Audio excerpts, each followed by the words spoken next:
Hello बेटा, आज करेंगे हम ब्रिटिश सत्ता का विस्तार और संगठन।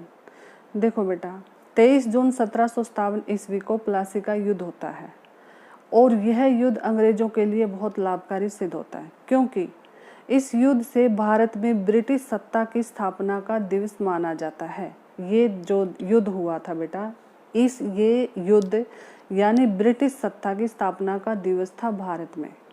इस युद्ध के उपरांत अंग्रेज बंगाल के मालिक ही हो गए थे बेटा, एक तरह से सर्वे सर्वा हो गए थे। उसके बाद होता है 1764 ईस्वी में बक्सर का युद्ध, और बक्सर के युद्ध के बाद होता है इलाहाबाद की संधि होती बेटा, और इलाहाबाद की संधि के अकॉर्डिंग से प्राप्त होता है अंग्रेजों को बंगाल, बिहार, उड़ीसा की दीवानी। और इससे क्या होता है बेटा, भारत में ब्रिटिश शासन का सूत्रपात हुआ, यानी और फायदा होता है अंग्रेजों को बक्सर के युद्ध के बाद जो इलाहाबाद की संधि होती है। क्योंकि इससे उन्होंने बंगाल, बिहार, उड़ीसा की दीवानी प्राप्त हो जाती है और भारत में ब्रिटिश शासन की शुरुआत शुरू हो जाती बेटा। 1773 ईस्वी से 1858 ईस्वी तक भारत में ब्रिटिश शासन का सर्वोच्च अधिकारी गवर्नर जनरल होता है। 1773 ईस्वी में रेगुलेटिंग एक्ट के द्वारा governor general of Fort William in Bengal पद की सृष्टि या सर्जन किया जाता है, और पहली बार यह पद वारेन हेस्टिंग्स को दिया गया था बेटा। 1833 ईस्वी के चार्टर एक्ट द्वारा बंगाल के गवर्नर जनरल को भारत का गवर्नर जनरल बना दिया गया बेटा। ये ध्यान देने योग्य बात है बेटा, 1833 ईस्वी के चार्टर एक्ट द्वारा बंगाल के गवर्नर जनरल, जो पहले बंगाल का सिर्फ बंगाल का था जो गवर्नर जनरल, उसको पूरे भारत का गवर्नर जनरल बना दिया गया, और विलियम बेंटिक था जो भारत का पहला गवर्नर जनरल बना बेटा। बंगाल का कौन था पहला गवर्नर जनरल? वारेन हेस्टिंग्स था। और पूरे भारत का कौन था पहला गवर्नर जनरल? विलियम बेंटिक बेटा। फिर आता बेटा 1858 ईस्वी में जब भारत का शासन ब्रिटिश क्राउन के हाथों में प्रत्यक्ष रूप से आ गया, यानी पहले तो कंपनी चलाती थी शासन, लेकिन 1857 की क्रांति के बाद 1858 में जब ब्रिटिश जो सरकार थी उन्होंने प्रत्यक्ष रूप से भारत का जो शासन था अपने हाथों में ले लिया, तब भारत में ब्रिटिश शासन का प्रधान वायसराय कहलाने लगा। ये याद रखना बेटा, 1858 के बाद जो गवर्नर जनरल होता था उसको क्या कहा जाने लगा? वायसराय बेटा। पहले क्या कहते थे? गवर्नर जनरल कहते थे। और कैनिंग जो था वो भारत का पहला वायसराय था। 1947 ईस्वी में स्वतंत्रता प्राप्ति के अवसर पर ब्रिटिश भारत के अंतिम वायसराय जो थे बेटा वो लॉर्ड माउंटबेटन थे। ये था ब्रिटिश सत्ता का विस्तार बेटा। अब देखते हैं हम संगठन।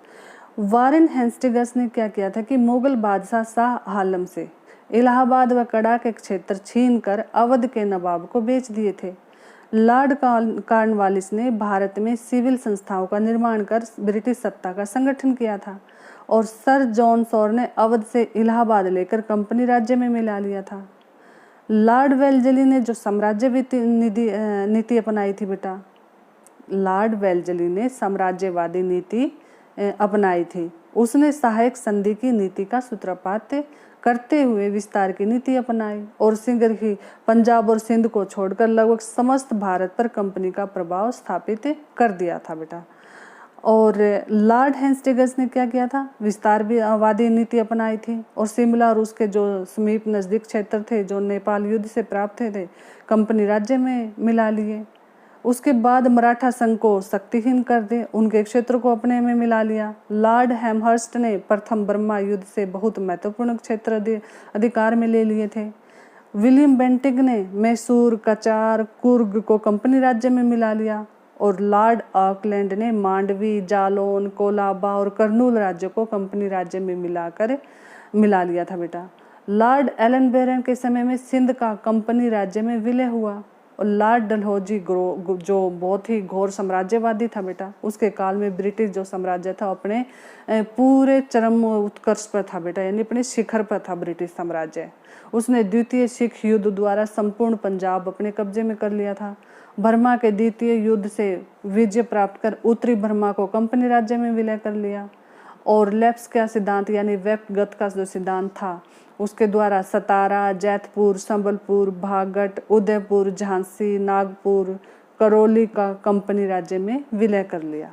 कुशासन का आरोप लगाकर अवध का भी कंपनी राज्य में विलय कर लिया।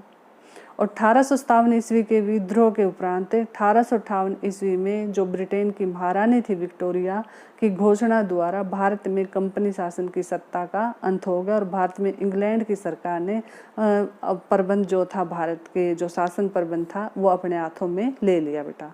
1911 ईस्वी में दिल्ली में एक दरबार का आयोजन किया जाता है और दिल्ली को भारत की राजधानी बनाने की घोषणा की जाती है बेटा।